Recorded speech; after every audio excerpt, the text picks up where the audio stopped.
Shalom, selamat pagi para pendengar Blessing Morning yang diberkati Tuhan.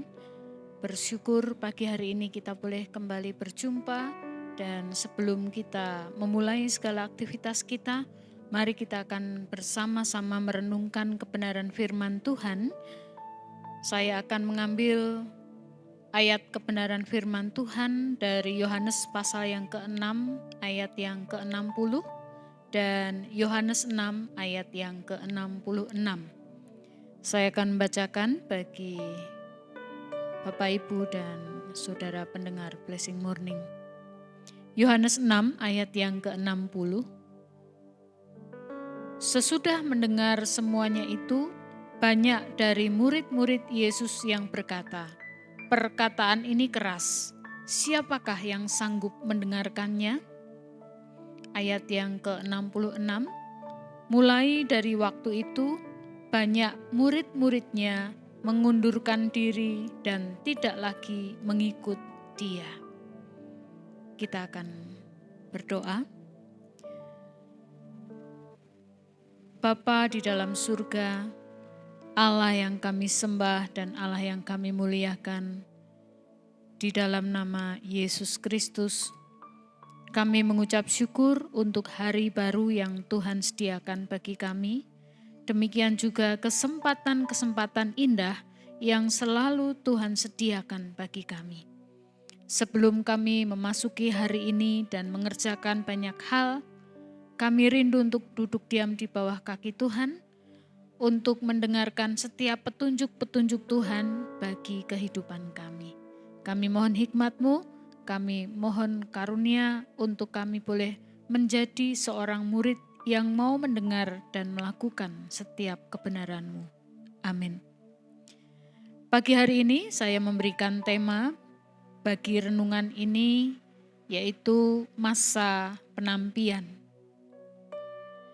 Bapak Ibu, Saudara pendengar Blessing Morning yang dikasihi oleh Tuhan, di dalam pasal 6 kitab Yohanes ini didahului dengan beberapa perikop yang menunjukkan tentang kuasa Yesus di dalam melakukan berbagai macam mujizat, baik itu penyembuhan bagi orang-orang yang sakit, demikian juga penyediaan berkat bagi 5.000 orang dengan 5 roti dan 2 ikan, serta masih banyak mujizat lain yang terjadi. Peristiwa-peristiwa ini menjadi sebuah magnet yang luar biasa untuk menarik orang berbondong-bondong mengikut Yesus. Dan setelah itu mereka pun berupaya untuk memaksa Yesus dijadikan raja mereka. Itu tertulis di ayat yang ke-15 dari Yohanes 6. Meski Yesus sudah menyingkir, tetapi mereka begitu antusias untuk terus mengikut Yesus, bahkan memaksa Yesus. Dan kemudian Yesus menegur mereka dengan perkataan yang cukup pedas di ayat yang ke-26. Aku berkata kepadamu, sesungguhnya kamu mencari aku bukan karena kamu telah melihat tanda-tanda, melainkan karena kamu telah makan roti itu dan kamu menjadi kenyang. Yesus juga melanjutkan dengan ajaran-ajaran tentang kebenaran yang menantang para pengikutnya untuk mengikuti jalan-jalan kebenaran. Yesus menunjukkan bahwa Dialah roti hidup yang sesungguhnya. Dan di dalam Yohanes 6 ayat yang ke-60 dinyatakan sesudah mendengar semuanya itu, banyak dari murid-murid Yesus yang berkata, "Perkataan ini keras, siapakah yang sanggup mendengarkannya?" Bapak, Ibu, dan Saudara pendengar Blessing Morning yang dikasihi oleh Tuhan, ada sebuah pergeseran suasana yang sangat kontras. Di awal pasal ini, ribuan orang bersorak mengikut Yesus. Mereka mengiring Yesus karena mereka baru saja kenyang makan roti hasil dari mujizat. Namun suasana berubah drastis. Para pengikut Yesus merasakan hal yang berat ketika mendengar ajaran-ajarannya. Mereka menyukai mujizatnya karena mereka juga suka makan roti yang diberikan secara gratis. Tetapi begitu Yesus memberikan pengajaran tentang komitmen total, kemudian mereka mengeluh. Perkataan ini keras. Hari ini kita akan belajar, apakah kita mengikuti Yesus karena menginginkan rotinya saja, atau karena kita memang menginginkan pribadinya? Keluhan di ayat 60 itu sebenarnya bukan sekedar basa-basi. Itu adalah benih penolakan yang akhirnya memuncak kepada sebuah tragedi iman.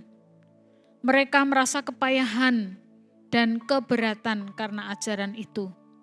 Dan untuk kemudian memutuskan berhenti dan menyatakan mereka mengundurkan diri dari mengikut Yesus.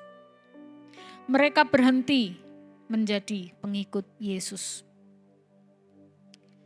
Yesus tidak menginginkan penggemar. Firman yang keras adalah cara Tuhan menyaring mana murid yang sejati dan mana yang hanya menjadi penggemarnya sementara. Firman Tuhan yang keras berfungsi seperti angin yang meniup tumpukan gandum. Untuk menyeleksi gandum akan tetap tinggal, tetapi debu jerami akan terbang tertiup angin. Firman yang keras akan memisahkan mereka yang mencintai Tuhan dari mereka yang hanya mencintai berkat-Nya. Di dalam 2 Timotius pasal yang keempat ayat yang ketiga juga mengarahkan agar di masa akhir zaman ini kita waspada dengan berbagai ajaran-ajaran yang hanya untuk memuaskan telinga. Tetapi gereja Tuhan tidak perlu takut memberikan ajaran sehat dan menjauhkan diri dari ajaran-ajaran yang hanya akan memuaskan telinga. Para pendengar yang dikasihi oleh Tuhan, masa ini adalah masa penampian. Di dalam Matius pasal yang ketiga ayat yang ke-12, alat penampi sudah di tangannya. Ia akan membersihkan tempat pengirikannya dan mengumpulkan gandumnya ke dalam lumbung. Tetapi debu jerami itu akan dibakarnya dalam api yang tidak terpadamkan. Bagi saya dan saudara, siapakah kita di hadapan Tuhan saat ini? Apakah kita hanya sekedar penggemarnya saja atau pengikut setianya? Siapkah kita menghadapi masa penampian itu? Apakah saudara dan saya masih tetap mau berjalan di dalam jalannya pada saat segala sesuatu terasa sulit dan pada saat pengajaran-pengajarannya terasa keras di dalam telinga kita? Pagi hari ini, mari kita akan mengecek motivasi pengiringan kita. Mengapa kita masih di gereja sampai kepada hari ini? Karena roti, karena fasilitas, karena berkat, atau karena Yesus?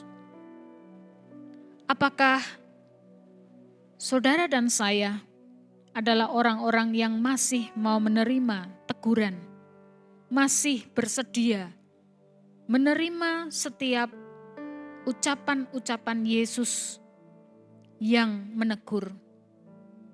Jangan marah saat firman Tuhan terasa keras di telinga.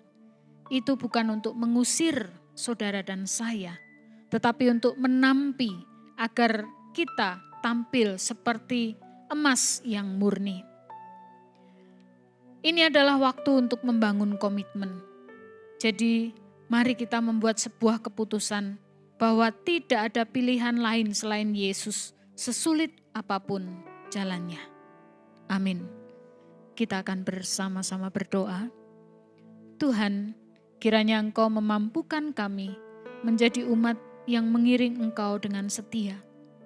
Kami tidak akan mundur dan kami tidak akan meninggalkan Engkau meski banyak halangan dan rintangan. Kuatkan dan teguhkan kami di dalam masa penantian ini. Tolong dan topang kami ketika kami tidak mampu. Biarlah kami boleh terus kuat berdiri untuk menjadi pengikut-pengikut setiamu apapun kondisi yang kami hadapi. Terima kasih ya Tuhan. Dalam nama Yesus kami berdoa. Mari kita akan menerima berkat Tuhan. Tuhan memberkati engkau dan melindungi engkau. Tuhan menyinari engkau dengan wajah-Nya dan memberikan engkau kasih karunia. Tuhan menghadapkan wajah-Nya kepadamu dan memberikan engkau damai sejahtera. Kiranya turun atas kita sekalian berkat, anugerah, kasih yang berasal daripada Allah Bapa, Allah Putra, dan Allah Roh Kudus. Amin.